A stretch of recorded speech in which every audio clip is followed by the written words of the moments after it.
Hello and welcome to yet another show right here on CAC TV, one of our debut show, even as we mark, or even as the Presbyterian Church marks or celebrates 40 years of our clergy women in ministry. That's exactly what we are going to discuss on this specific show, even as we look at chaplaincy. So in studio, I'm being joined by Reverend Gladys Nganga, who is a chaplain at KU Referral Hospital. We also have Reverend Jacinta Kiugi, who serves as a chaplain at the Kenyatta National Hospital. So feel free to send in your questions as well as comments on our SMS number, that is 0111 220044. We're also coming to you live on Facebook and YouTube, CAC TV Kenya. On Twitter, use the hashtag 40 years celebration, and we are on Twitter as CAC TV _Kenya.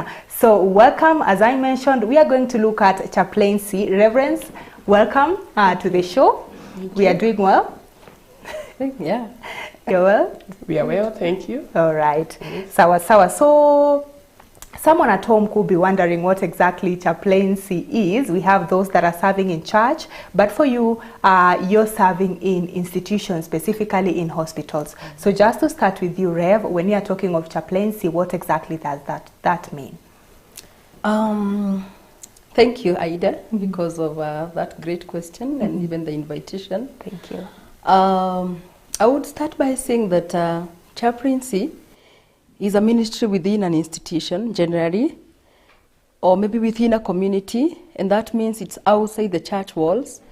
And by definition, maybe I would say that chaplaincy is an art, or it is a science that is meant to help human beings to cope or to make meaning, to have purpose, or even to build their relationships and see how they can enhance their coping or managing with situations that comes in life.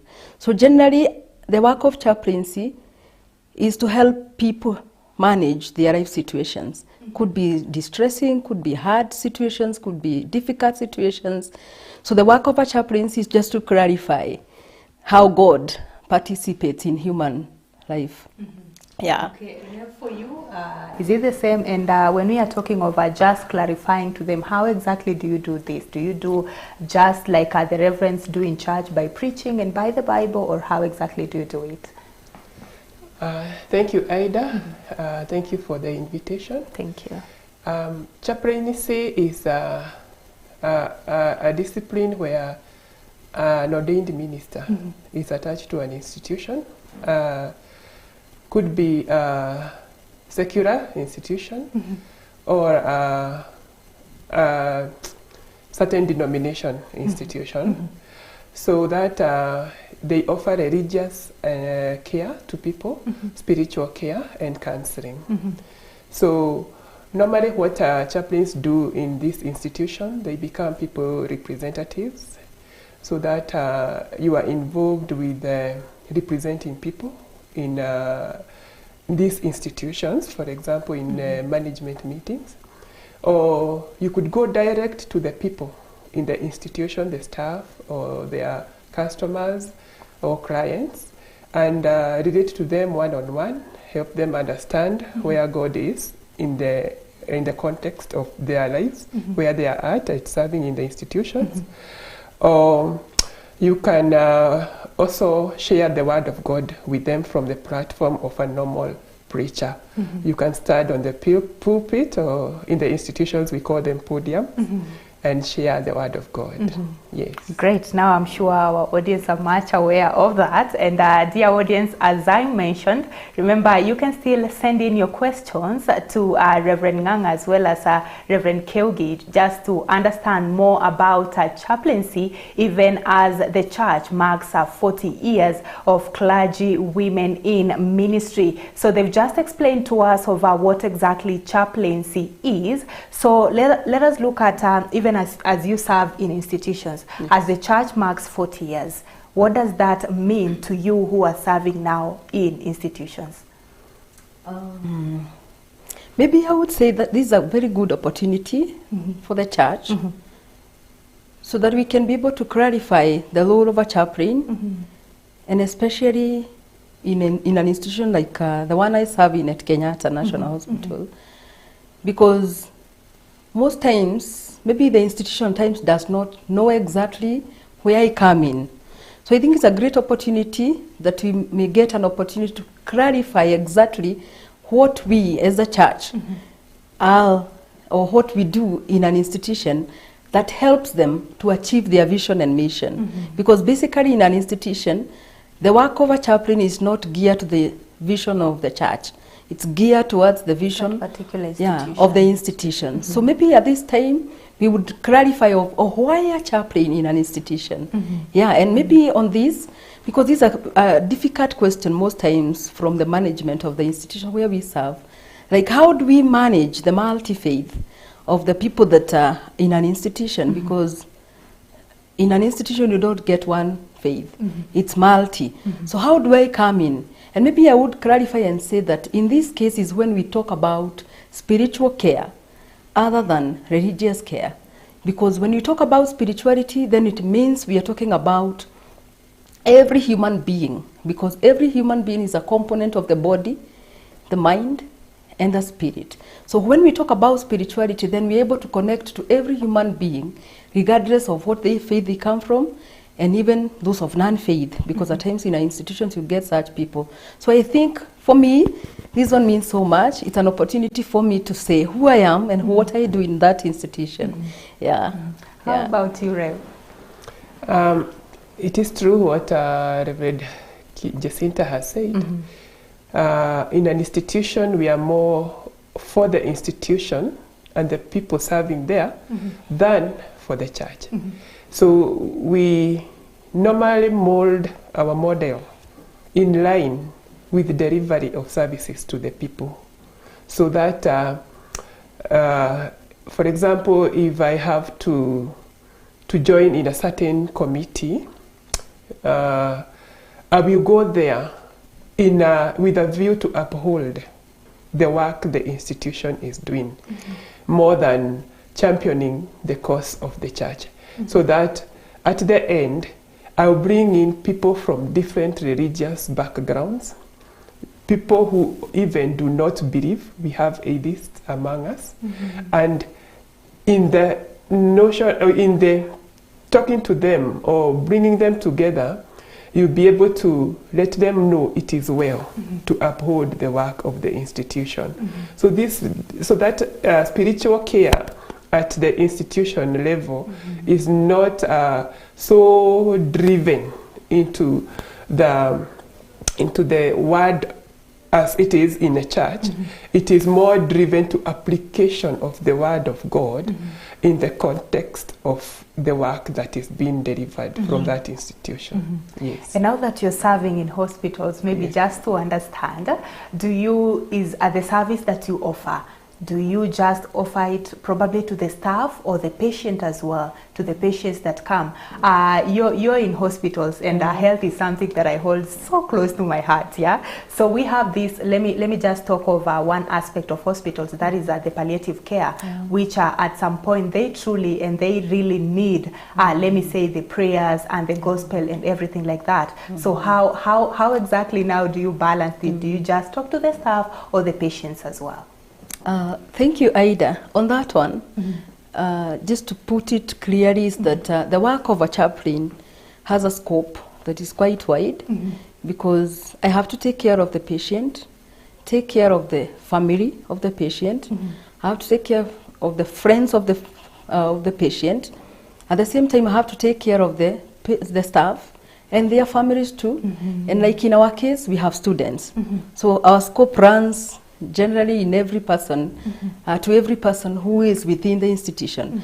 On the issue of palliative care that you've just mentioned, is an area that really chaplains play a very great key role in managing. We call it end-of-life care, because in palliative care we manage. We manage because it is at this point when people have so many questions within their hearts. What will happen? What if I die? They're even questioning God. Why God do I have to go through this? Others are very young people. Why at this time God do I have to go through this kind of a sickness?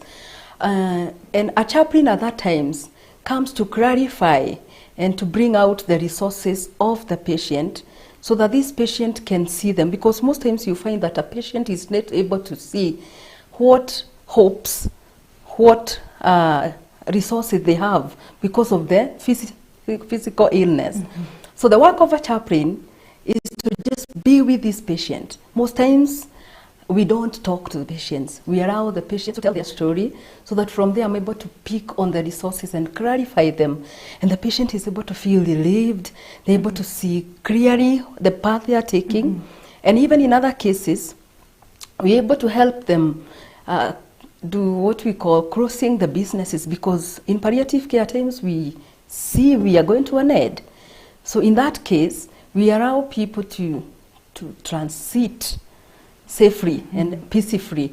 So by this, I will help them know if there are people they would want to forgive, if there are things they feel they have not settled in the family, there are people they would want to talk to, maybe they have not written their wills.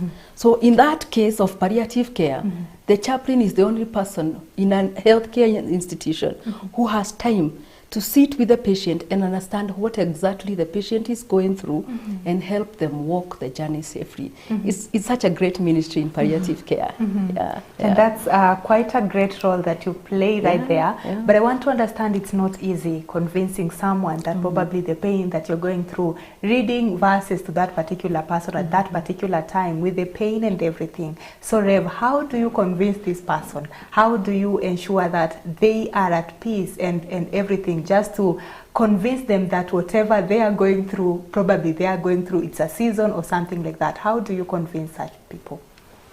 How we do it is, as you have mentioned, Aida, is through the word. We talk to them and explain to them in a particular context of the word and tell them. For example, if that patient is in pain, you tell them it is well to look to the Lord, to give you the strength to walk through the journey of where you are at. But the beginning part is where you have to create a rapport with this patient. You've got to bring them to trust you and talk to you about what they are going through.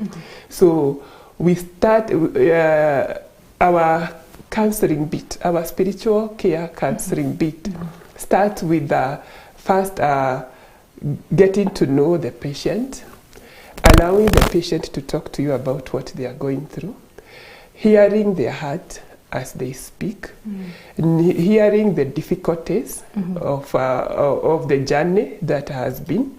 Then from there you are able to pick up how to share the word of God, how to relate the word of God with them, and to strengthen them to face or accept where they are at in life. It is not easy either, because especially as Christians, we have hope.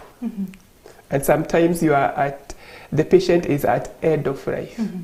But we do everything we can. It is a discussion. It is not a one-day process. It can take days, it can take a week to journey with that patient until they are able to hear and understand that truly God loves them, and the pain they are going through or the situation they are going through, it is well in the hands of the Lord.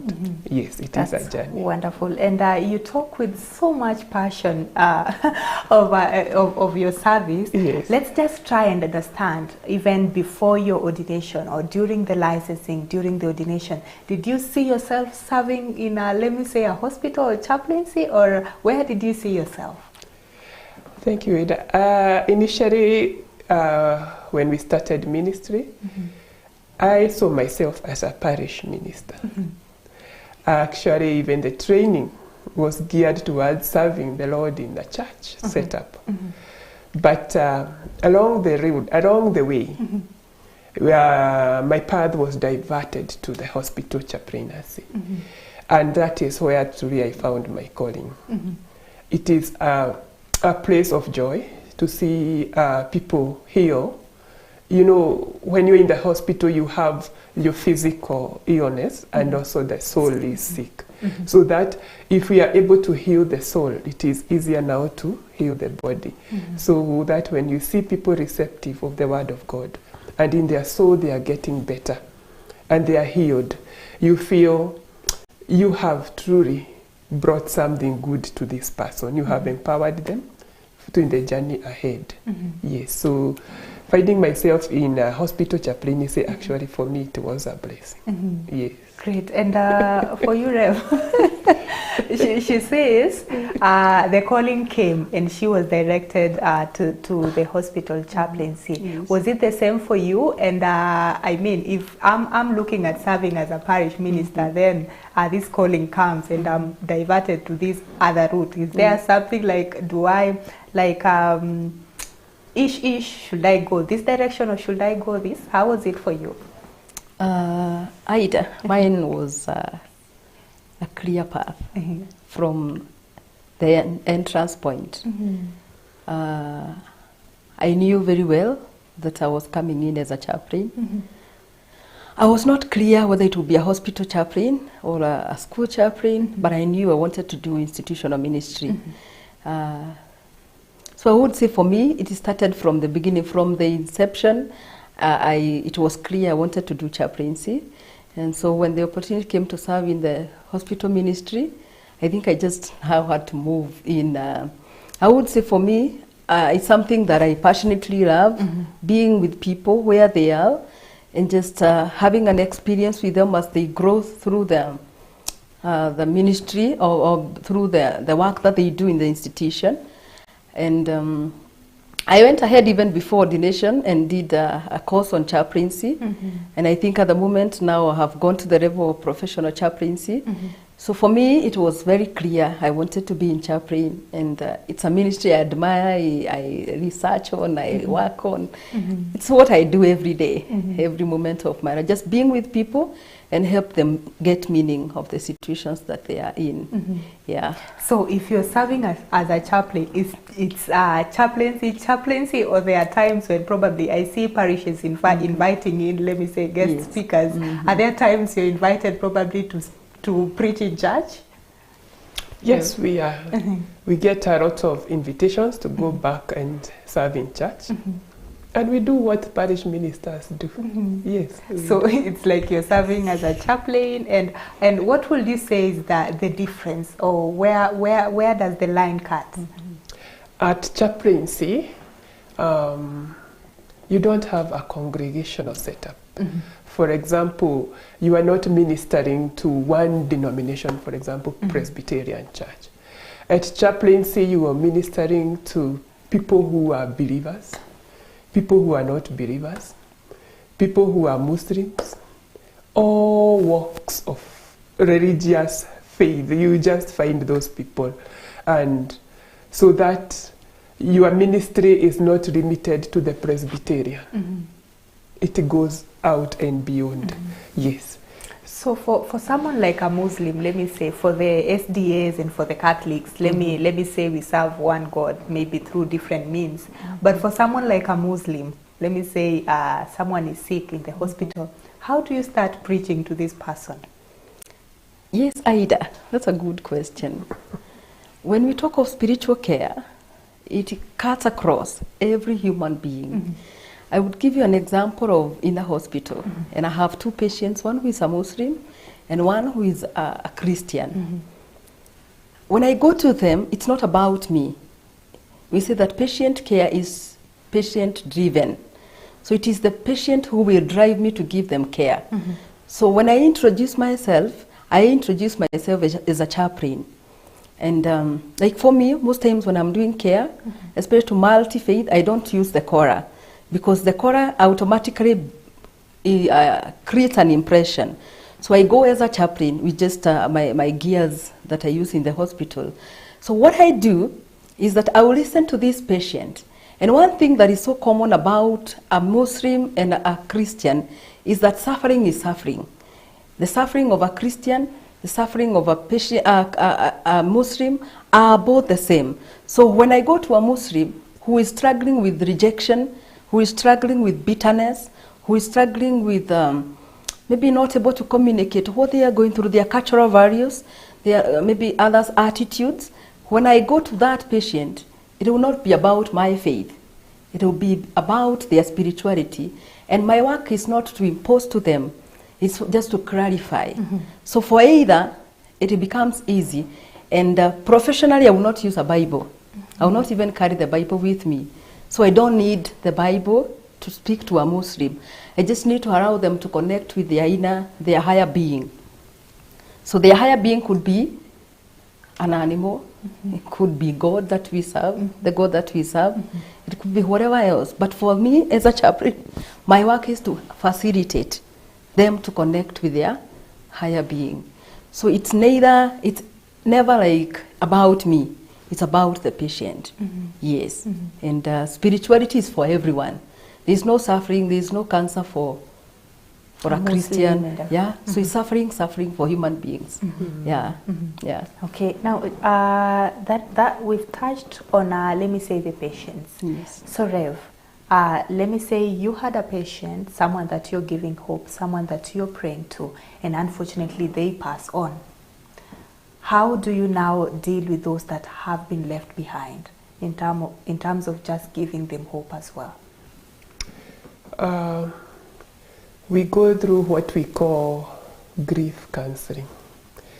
What we do is that if that person who passed on was in, for example, KU referral, we sit them through the discussion of what we call a conference with the doctor. They are explained to what happened so that their loved one lost his or her life. Then we ensure that after they have understood, now we go to a separate room where we do what we call grief counseling, just trying to help them appreciate the loss and build the strength to move on from there. Yes. Yes. All right, so let me just try and look at some of the questions on our social media pages. Yes. From the conversation that we've just had. So I see Liz Degwa, she says she's tuned in. Muigai Moshiri also says he's tuned in. Edwin Kuraru says, God keep us all in one nation. All right. So remember, you can still send in your questions as well as comments on our social media pages. Our Facebook and YouTube is CAC TV Kenya. Our SMS number is 0111220044. On Twitter, we are at CAC TV _Kenya. And the hashtag to use definitely is 40 years of clergy women. Remember, we are having a conversation on chaplaincy, even as the Presbyterian Church marks 40 years since the first woman minister was ordained. That is in 1982. So back to the conversation, Rev. So let us look at now the challenges that you face. We'll just look at that partially before we take a very short break. What are some of the challenges that you face, that you'll say you face as a chaplain, just compared to now the parish ministers? Thank you, Aida. I would say there are so many challenges, but maybe I would mention on some few. I would just mention maybe one of the main challenges that I face as a chaplain is the context where I come from, the church, where at times I find like we are not able to clarify exactly what is my role as a chaplain. And most times the misconception, misunderstanding of like maybe chaplaincy is for certain people. It's for certain group of people who maybe are not able to fit in the parish ministry. I think for me, in the beginning, I used to face that, such that everyone else will be asking you, like, what do you do there? Like, what exactly do you do for 8 hours in a hospital? So I think maybe that is one of the challenges, that as we, as the context of the church, we are not able to clarify the role of my role in the hospital or in any other institution. Maybe on the other one is about the aspect of working in an institution where it is about them, it's not about the church. So as we go through training, we are trained to be the leaders. Like, you're the one, you're the one, you are the one. But when I'm working in an institution, I follow the practice and procedures of that hospital. I follow everything that's done in that hospital. So it's like you're moving from one set of government to another. And even other times you find yourself like you're pulled to either. We were just having a soft discussion with my colleague here, and we were saying, like, even for me coming here, I have to ask for permission from the hospital. Yeah, from the hospital, because that's another government. But this other government, this week we are celebrating women. So it's quite a challenge, because most times you find that there are meetings that have been put from the head of the church in a weekday. So when it's on a weekday, then for me it's not free time. I don't have the luxury to just say I will come. I have to write an off day, you know, I have to plan in advance. So it's quite challenging, but we are managing because it's what we do. And other than the challenges is that in as much as there is that confusion of the two governments, I personally find it very fulfilling because of the aspect of, like, on my weekends, I'm free. So I work Monday to Friday, and on my weekends, I'm relaxing with the family. So I find it fun. Yeah. That's great. For you, Ray, what would you say are some of the challenges that probably you face? Like the difference on institutions from church to an institution. But otherwise, sorry. Work-based, where we give spiritual care to the patients who are, for example, on end of life. One of the challenges that I face, and I believe even my colleague faces, is people who are not ready to appreciate end of life. We people, I think Africans, the talk of death, no one wants to hear about is nowhere near us. So that when it comes, it shakes us. But that is not even the most challenging part, or the saddest part, is where the person who is dying seems to be now, like, has been muted, cannot talk. We are supposed to tell him, we have hope. You will be well, you will be well. So that the person just keeps quiet and is not given an opportunity to speak their mind. They are at end of life. They know, but they are not able to communicate that information to their relatives. So that the person suffers on the bed, trying to relate what, you know, the confusion comes in. You're trying to relate this person telling you, you'll be well. Families even bring in priests and pastors to pray for them because they are being told you'll be well. But the patient knows they are at end of life. So that they need to be given an opportunity also to speak and share their mind at that point. That is one of the challenges at work that we face. Otherwise, the rest of the challenges are just as my colleague has explained. The difference in the institutions, but we take it at one stride and move forward. Yes. All right. Before us looking at probably how to solve all that and maybe some of the solutions that you come with to tackle that, you are human beings, yeah? There are times when you fall sick as well. There are times when your family members fall sick. Remember, you're the same person that is preaching to this patient that it shall be well, it is well. Are there times when probably the society now looks at you, you're now the one who is sick?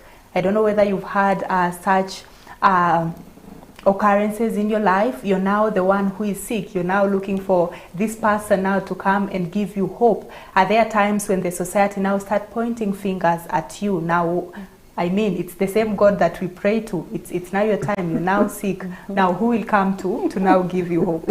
Is that a challenge that probably you face? Yeah, it's a very tricky space to be in. But maybe I would say it's manageable. And for me, I think from my end, it's that I believe in the frailty of life. This life that we exist in is just passing by. And from the religious point, it will be difficult because we give people hope. But from the spiritual care, we don't give people hope. We clarify what hope they have. Mm-hmm. Because I will be giving you hope, like my colleague is saying, trying to tell you that it will be well. And I am seeing, even from the medical records, there's no hope for living here, mm-hmm. maybe for transiting to the next life. Mm-hmm. So maybe the only thing that maybe from the religious point it's difficult, but from the spiritual care, it's not difficult because it's about this life. And I will not give you any hope. We actually say we are giving you false hopes. And professionally we say that's harassing a patient. Like my colleague says, mm-hmm. you're telling me there's hope. For what? There's no hope. I can feel I'm dying. So the best thing that you can do, we say the best gift you can give to a dying person is just being there and trying to communicate with them.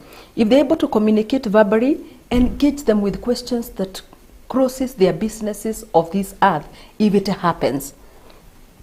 If they're not able to talk, there are ways you can communicate. We say that the last part of a human being that dies is the brain. So anytime you go even to the ICU and talk to a patient, they will respond to you. So at that moment, you're just speaking to them and trying to clarify to them and maybe ask them what they feel.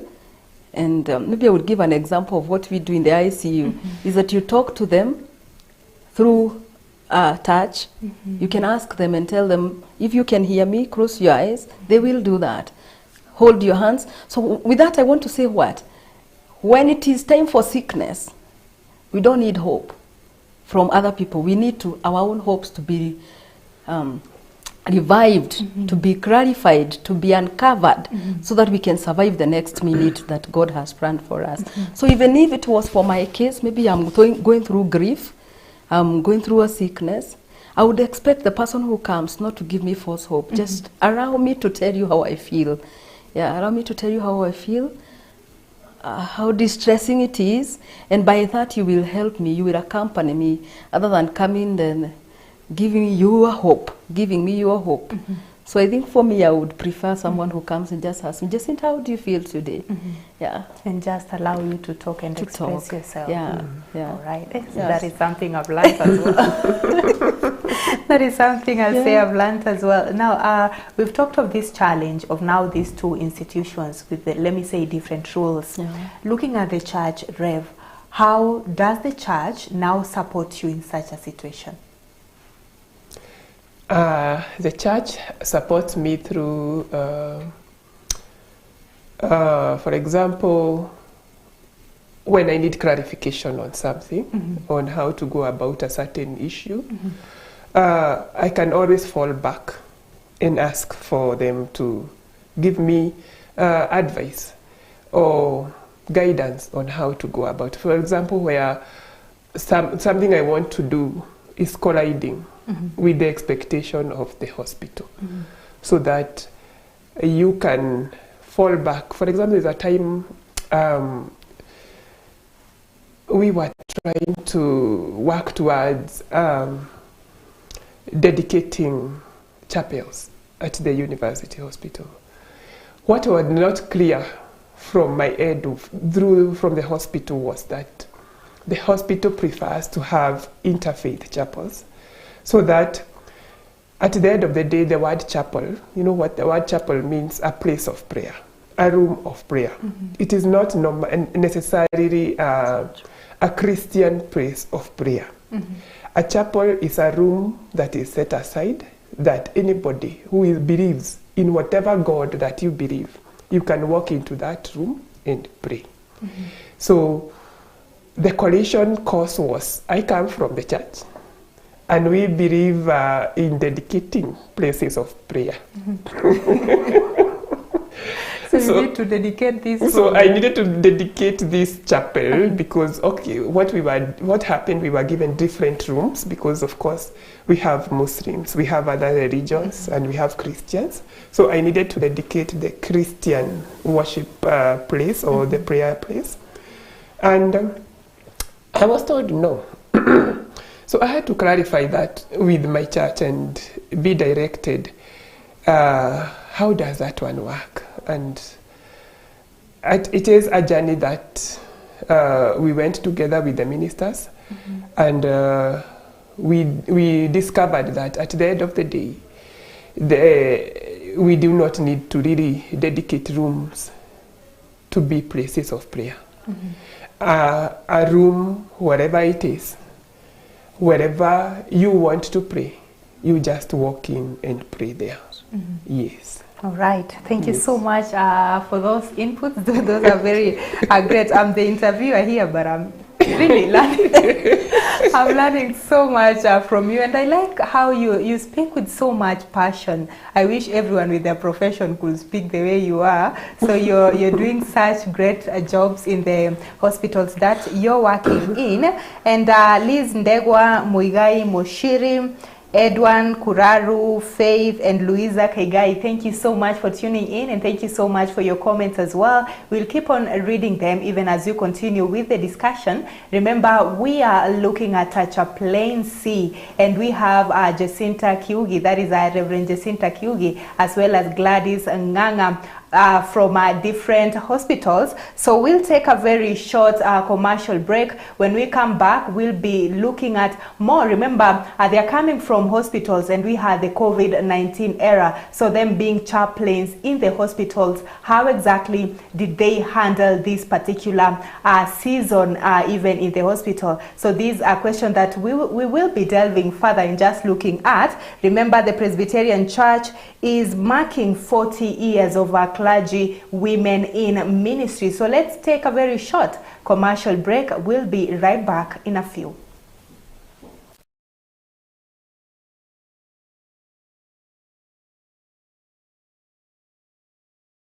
Tonight, on the celebration of 40 years of Clergy Women documentary. When the Bible wants to say something has come to an end, they'll say they waited for 40 years, for 40 days. 40 is an end of a season. 40, if you read the Old Testament, and it even overflows into the New Testament, is fullness. You know, something continuous, not just because it's 40 years. To me, is the victory of the church, that the church was able to embrace women. And so we also celebrate the many men, the many leaders, our church fathers, who actually sat down and said it is time. It's a moment of rejoicing over the joys and pains that I've gone through. And I told God I would want to be a minister like this one. The ones that cleared the thicket in the forest for us. Because of the sacrifices they made, the battles they fought, you know, their great commitment. In all humility, there are those who have been called home. They have paved the way for us. To be with the Lord home, Jesus is still with you.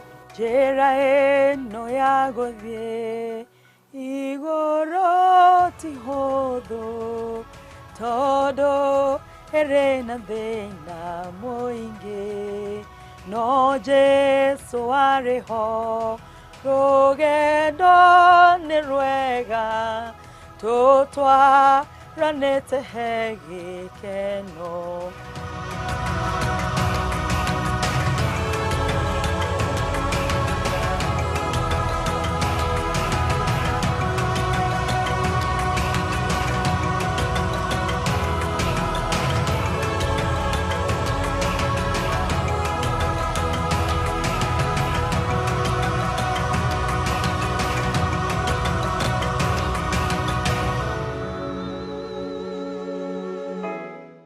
Are you looking to grow your business? CAC TV offers you a variety of advertising opportunities to suit your budget. Advertise with us today and reach your potential customers countrywide. For more information, email us on sales@cactv.org or call 011 00 90 647.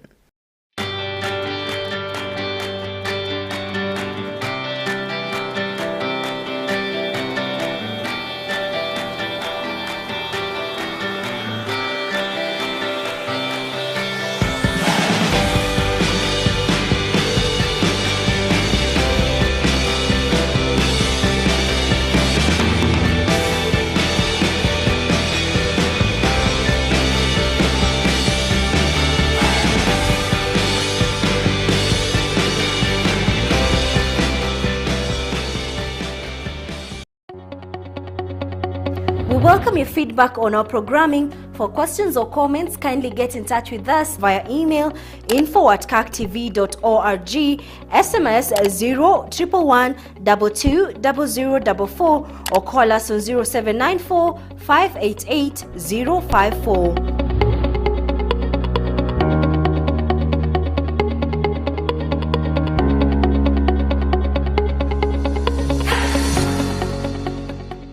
Are you looking for a university that matches your drive and ambition? Choose ZTech University. We offer market-driven programs ranging from master's, bachelor's, diploma and certificate levels in the schools of ICT, Media and Engineering, Education, Arts and Social Sciences, and the School of Business and Economics. Enroll today for September 2022 intake and enjoy a vibrant student experience, ultra-modern and well-equipped facilities, experienced faculty, and a place to pursue your dreams and ultimately change the world. ZTech University. Invent your future.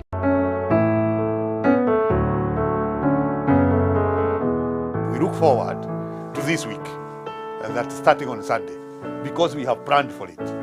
We will have set everything aside.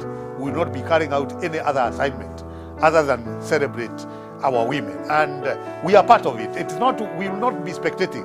It's not that women will be in the arena celebrating, jumping and urinating as we watch from the sidelines. We shall be part of it because it is our joy. When our women flourish, we prosper. Because our life is so tied to our women that if we overlook anything about them, we are overlooking ourselves. We are overlooking our mothers. We are overlooking our wives. We are overlooking our daughters, our aunts. And all of us as men know the important contribution women have made in our lives. So I would call upon the entire church to take it as a time of joy and of celebration. God bless us.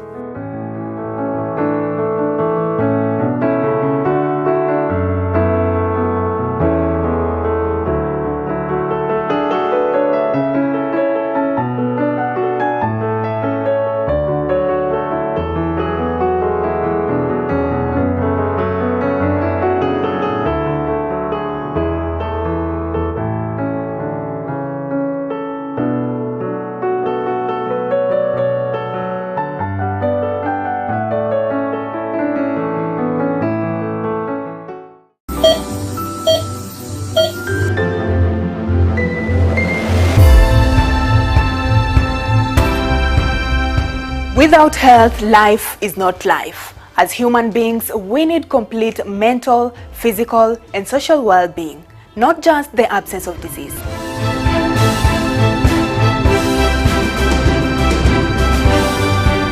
Regardless of what disease, condition, health system status, or information gap, we are here not just to convey or state, but to explain and break it down in the most basic way, for your health is key and it matters. Every Monday from 7:30 p.m., I will help you find out how to look after your health, live healthier for longer, and be in total control of your health.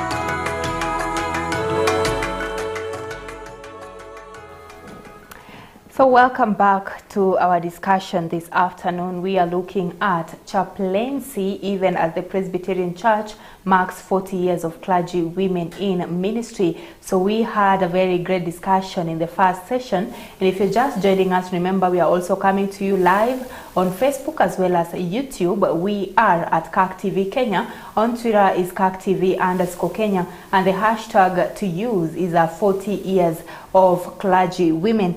Just to read one of a comment here on Facebook, Kirote Njeru says, "May God always give you strength to hold on to your career. I did that to my late sister-in-law and I found it interesting because even though the situation continued getting worse, I was in a position to give her new hope." I think that is as far as just giving hope, even as far as palliative care is concerned. So we looked at the challenges that we face.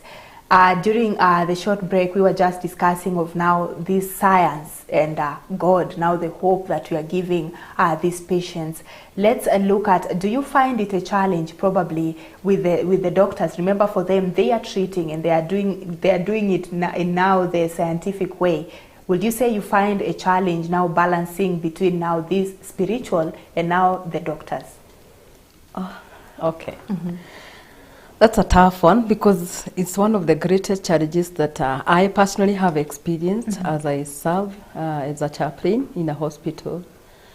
Because chaplaincy, spiritual care in a hospital is not like a path that has been walked by many. And that's why even in the government, we don't have like a policy, a clear policy that guides on spiritual care. It's now that's being made to be operative, because I think for the longest time in medical care, we've thought that a human being is just about the body. And maybe the mental part of it has been at least explored, but on the spiritual care has been a bit left behind. So it has been a challenge for me as a minister, a chaplain, to work in a hospital, because everyone else in the hospital feels like they have the right to the patient, but you're left behind, such that even in the chatting that we do, most times you find that all the other people chat and put their comments on what they have observed in the patients, but the chaplain will always be left behind because we are yet to get to that space.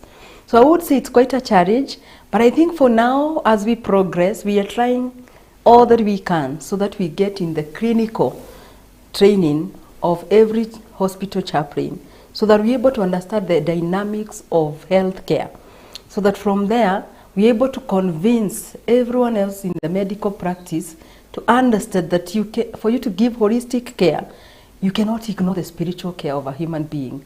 Because as you treat the body, you need the support of a mental caregiver and a spiritual caregiver, so that your outcomes will be either quickened or they will be made better. So it's quite a challenge, but we would say that we are not giving up. We are moving into the space to just create that safe space for every chaplain in a hospital, so that they also become part of the multidisciplinary team.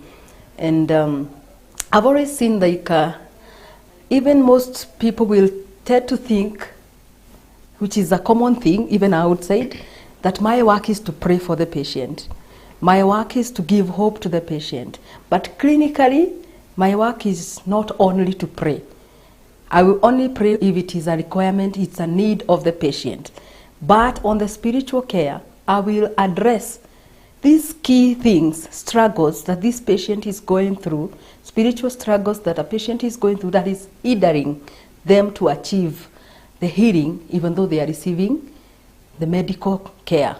Yeah, the physical, the medicine, the going to the theater, the worries, the fears of death, the fears of facing this life over, the fears of facing a new diagnosis. All those cannot be dealt with by any other person. It's about the chaplain. So it's quite a struggle, but we are not giving up on the space. Yeah. I like the not giving up mentality. Yeah. So, Rev, to you, have you been in that situation where the doctor is like, this is my time, probably this is my patient, you'll find your own time to come probably and pray with her or just have your session with her? Yes, Ida, we have found ourselves in that situation where the doctor will ask you to step aside and give them time with the patient, then you can come back later. But I am discovering it is for the better. As you take care of this patient, you need to be able to also understand the doctor's mind and also what the doctor is telling the patient and how the patient is interpreting that. So, for example, when I'm taking or counseling or talking to a patient and the doctor comes and requests you to step aside, I find it better because from that point now, I'll be able to talk to the patient from a point of view of where they are at medically. You see, when you find a patient resting in the ward, you will discover that in most instances, patients tend to tell you the doctor said, the doctor knows, the doctor said I be done. But how much of that do they own, that information? So for me, when the doctor comes and is seeing this patient, and I'm standing there, I find it easier now to interpret their medical history than when the doctor is away, because the patient is now on a one-on-one discussion with the doctor. And from when the doctor is done, I'll be able now to pick it up from there. What I want to encourage our people is, and the families, that people who come to the hospital, is own what the doctor tells you. See, most of us, we are like, I came to see the doctor, I'm complaining of a headache, I also have a backache, or that is going on. And the diagnosis, or what the doctor discovered is wrong with you, normally is left in the knowledge of the doctor. So that the patient now says the doctor knows better. So mine normally also is to encourage the patients. Know what the doctor knows. Know what your tomorrow holds. Where are you going with the concern that you have at the moment? What are you suffering from? What is there for you tomorrow? How do you manage that condition? Do you need to go see a doctor who is on nutrition? Do you need to do exercises? What is it that you need? So for me, yes, we might be chaplains who really are seen to be outside the medical knowledge, but at the end of the day, we are able to open up the patient to appreciate the doctor's diagnosis. And so that now the patient is able now to take in the diagnosis and live with it and work through it. Yes. Okay, now I think it's you need to work hand in hand with the doctors as well. Yes. So let's talk of now the staff. Definitely the doctors are part of the staff. How do you deal with this group now? Maybe I don't know whether I say that, that a chaplain is part of the support staff within a hospital. And we are supporting, because the main reason why the patient comes in a hospital is not for spiritual care. A patient comes to the hospital because they are ailing. So I, as a chaplain, am only a support staff so that we can get the best outcome of the sickness or the illness that the patient is having. So the same happens to the staff. I am a support staff to the staff so that they can give the best. We always says that in the hospital, our interest is the patient. So the interest of the staff is the patient. So mine is to support the staff so that the staff is not overwhelmed, because at times they get to that level, so that they don't feel like it's too much for them, so that they're able to give the best to this patient for the better outcomes. So for me, to the staff, is to understand what they are going through. Maybe I would give an example of a situation where it's after surgery, and maybe the outcome was negative in that maybe the patient passed on.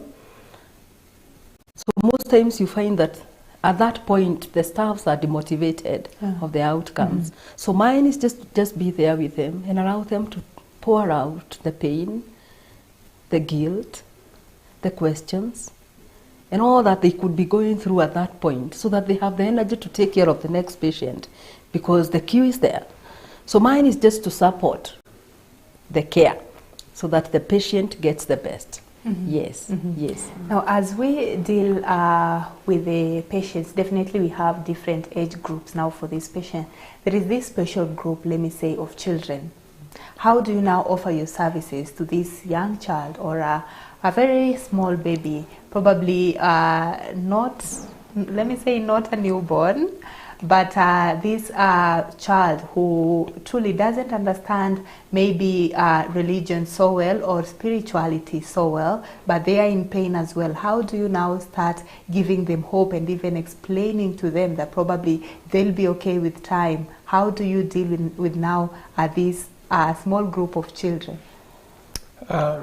Children, when they come to the hospital, you deal with them just like in a school. You handle them at the age groups, so that if they are very young and they don't understand what they are going through, you just make them happy and you know, just chat them up, hear their hearts, and talk to them about. Mainly, we just speak to them about God. If they are confessing they are Christians, yeah, they appreciate God. But for example, a child who is stage 6 and 7 going up, those ones understand what they are going through, so that you take time to talk to them, hear their hearts, explain to them what they are going through. We also chaplains do take time to talk to the doctors about our patient. We get to understand where the patient is at, so that when you go to now meet the patient, you are able to relate to them according to where they are at. You help them understand their tomorrow. For example, you might have a patient who, let me give a recent case where we had a patient who had to go through amputation of a limb, and we were there before the surgery and after the surgery. So you just want to hear that young person. What do they think? What is the darkness around their life? What are their concerns? And for these young people, their concerns mainly is, how will my friends take me? How will I be now that I'm headed for teenage? Even there are those ones who will ask you, who will marry me without one limb, you know? So that these are the areas that you speak to this patient about, or this young person about. You encourage them in life. You let them know it is because you are not well. That is why you had to lose this part of your body, or that is why you had to go through this kind of a treatment, or this is why you have to live with this kind of a treatment, so that you empower them to continue from there. Those ones who of course are able to understand going forward. Yes, yes. Okay, that is great. And now, as you deal with these patients in your day-to-day activities, we are just talking over, now that you're chaplains in hospital, we are looking at health, and we are looking at your physical health, the spiritual health as well of patients as well as yours. So how do you deal with now your mental health? Because looking at someone, let me say, someone with cancer, someone with a terminal illness, just as you put it, someone who has been, their limb has been amputated, it's not something easy to go to the following day. So how do you deal with your mental health? I would say there are several ways that we are encouraged to do, though maybe I don't practice all, but at least there are some few that I do practice. Maybe for me, I would say that one of the things that I ensure that I do is to debrief with my colleagues, so that at least I'm able to just pour out, pour out the emotional pain, the struggles. We call it the compassion, you know, pain, and at times it's so much that you have no energy to go tomorrow. I would say maybe, for example, like for me, when I give care to the, like maybe the oncology, end-of-life care, at times it drains me. I have no energy for tomorrow. Like I think about that and I don't want to go to that space. But the best thing is to debrief with my colleagues, just speak about it and say honestly how I feel about it. And my colleagues are able to help me go through it. At the same time, I would say maybe I'm lucky that at times I have people who help me with supervision, so that maybe once in a while I'm able to go through a supervision to just check whether I'm still stable. And of course we have services within the day, within the chapel, so that at least I go revitalize my spirituality and I feel nice. In prayer, in Bible reading, and at times moments of just being there, reflection moments. So you also seek for professional help as well, other than just pouring out to your colleagues? Yes, supervision, clinical supervision. So that, because it's needed, otherwise you burn out. True. That I agree. You burn out. It's not an easy experience, especially for a chaplain, because you're listening to a story, another one, and you know you are getting attached, you're emotionally, you know, involved in that. And even maybe before you realize, the patient that you're giving care to has passed on, so you're grieving. And before you finish grieving on this one, another one has. So if you don't take care of yourself, at some point you also can get into into a bad space that it's not healthy. So we do. Okay, now Rev, for us, for we women, we are emotional. Do you have patients, with doctors, they have patients that they are attached to? Let me say, like someone has come, probably they are elderly, you look at them like your mom, like your sister, or like your daughter. Do you get attached to let me say you're attached to your patient emotionally and they get to pass on? Just looking at your mental health, how do you deal with that as well, Rev? Yes, we do get attached to our patients because we are human beings also, and we feel their pain. One of the ways I myself work alone. I don't, unlike my colleague here, I am alone as a chaplain, so that if I have to go for debrief, sometimes I go to our clinical counselor, psychologist, so I talk to them through, I explain to them what I'm going through, and they help me through it. But over and above it, mainly we pray. There is a therapy in prayer. When you go to see patients, before you go, it is important to pray. Ask God to give you the grace and the strength, even the words to speak to the people that you're going to meet. Because, you know, the hospital is a change. Yesterday you left this patient, tomorrow you find somebody different, so that they're changing all through and through. So you need to renew even the word in you and what to tell them. So prayer before we go, and afterwards when we come from the ward rounds or speaking to the patient or whoever you're speaking to, we do go before the Lord and pray, so that you are able to release those emotions in you. Otherwise, we do it through the counselors in the hospital. Yes. All right, that is great. I think debriefing is very key. Just pouring out your venting and just giving someone, and definitely for that you need someone with a listening ear. I'm sure your colleagues must be very patient and are ready to listen to you. So there was the COVID-19 period. You're working in hospitals as well.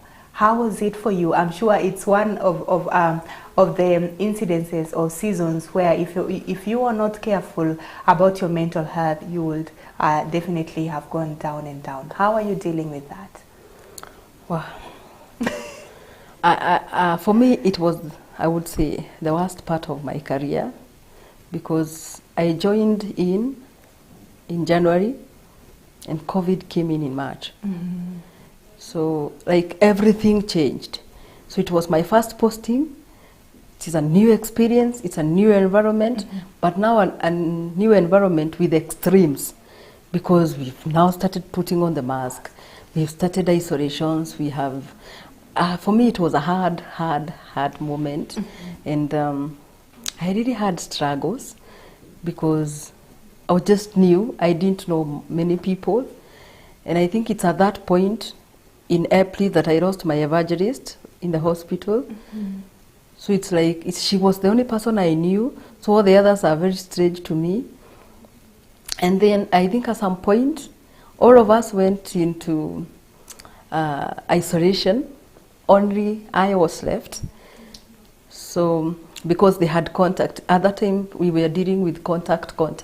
So if one of you had contact with a patient who was discovered to have COVID, the chain, every person who had contact was to be isolated.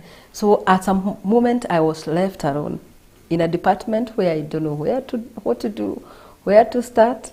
And I would come in the morning as I drove from Rimuru to KNH. It's like the roads are clear, so you're just there. Unaona tu askari, you know, it was just a terrible moment for me, very traumatic. Medical, in the practice, I didn't know where exactly I should go.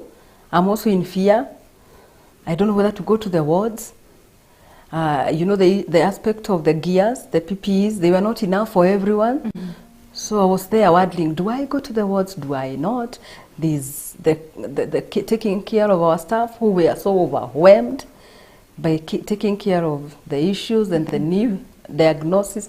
It was just chaotic, I would say. And for me, I think at some point I was just watching. Because there's nothing you can do. I didn't know what to do. I didn't know what to do because I was just there. I don't know whether I should go to the wards. In the house, I have a baby girl, a very young baby. So I'm not even sure whether the lab coat I had was enough. So I even taught my daughter that when mommy comes in, don't touch her. So they had to wait for me to get to the bedroom, shower, you know. You're also fearing even to get to contact with them because you're not sure whether in the middle of the things that you did, there was any contact. And at some point we also got infected, me and my spouse. So it was not an easy time, I would say. I would say it was quite a struggle. And I didn't know even what the hospital expected me to do, because in the isolation rooms, people were there, they needed spiritual care, but I was not ready. I was not trained on how to do it. I didn't have the PPEs. So I think I was just there. Most times I would go to the chapel, pray, sit in the office, see the few patients that I could, especially in the other wards, other than the isolation wards. And even in the other wards, it was still traumatic. Because in those wards, you would walk in, and the next day you're hearing that one of the patients in the wards was taken to Bagathi. Yeah, to Bagathi. It was never, I think for me, I can't tell exactly how I survived, but I did. Yes, I did. But every day we were at work. There's no one day we stopped working. We worked throughout the whole period. We were just there, I would say. I didn't know exactly what to do, but I was there. Yes. So it was a very challenging moment and season for you. Very challenging. I think for me, that was a learning moment for me, so that any other time we have a disaster, I should be set as a chaplain. and know what exactly to do. Yeah. Great lessons. Yeah. Even with challenges, there are still things to learn from them. Now, Rev, for you, you mentioned that you just came in when now the cases maybe were more less and the infections were also less.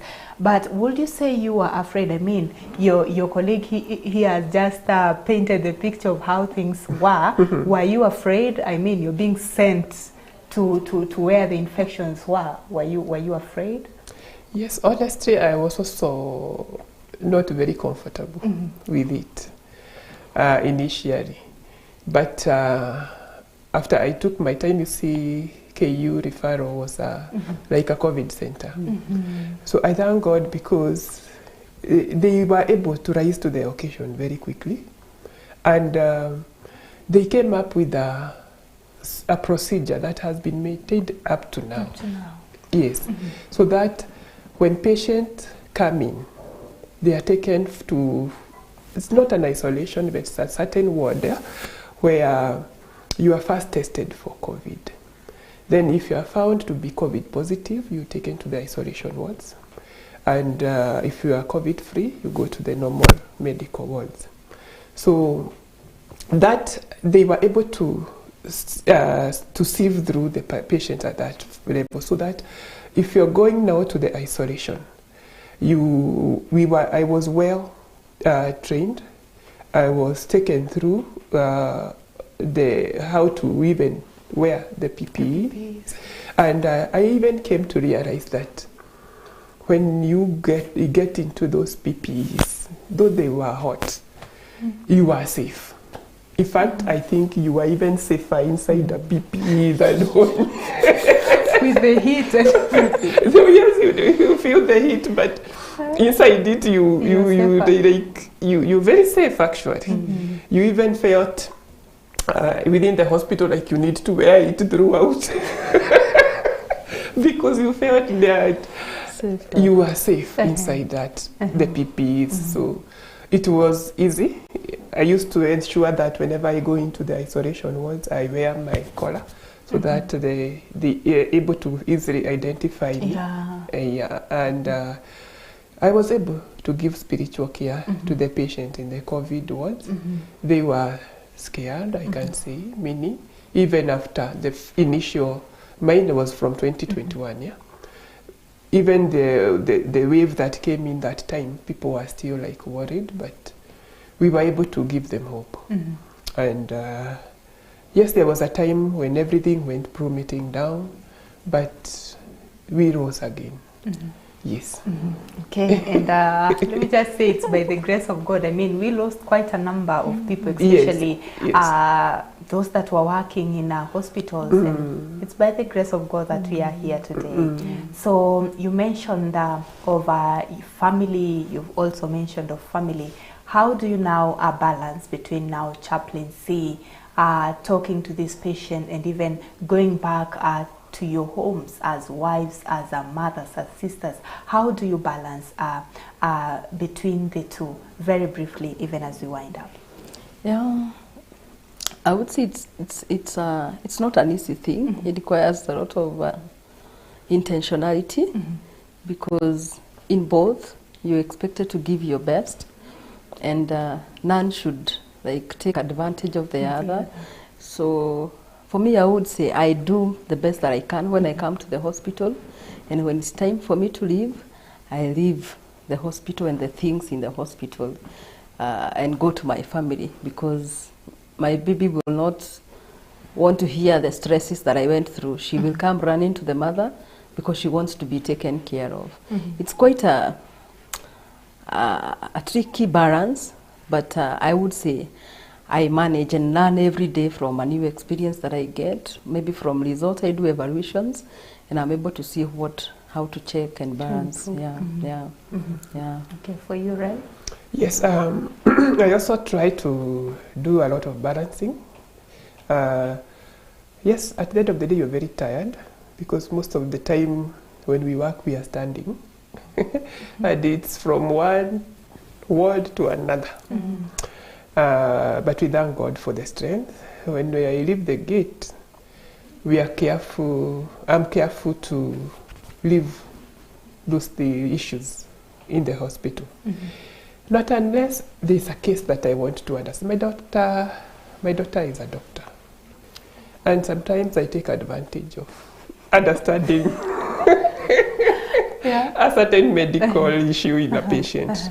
So unless it's such a case, most of the time I want to just go home and be a mother and take care of my family as I should. Yes. All right. So parting shot from you.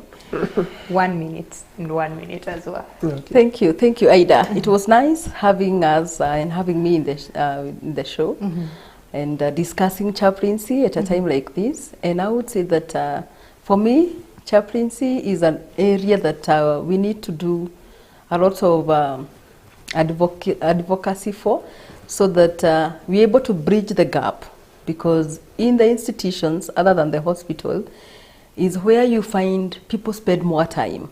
So for me, I encourage other people to come into chaplaincy so that we're able to bridge this gap of suffering, human suffering, so that we can create more time. I always find that a patient, a staff, will have more time with a patient than a minister who is in the parish, because in the parish there are so many other expectations. So for me, is to just say that chaplaincy is a great ministry, and welcome other people to come and join us. Yes. Amen. Thank you. I would also want to encourage all of us to embrace chaplaincy.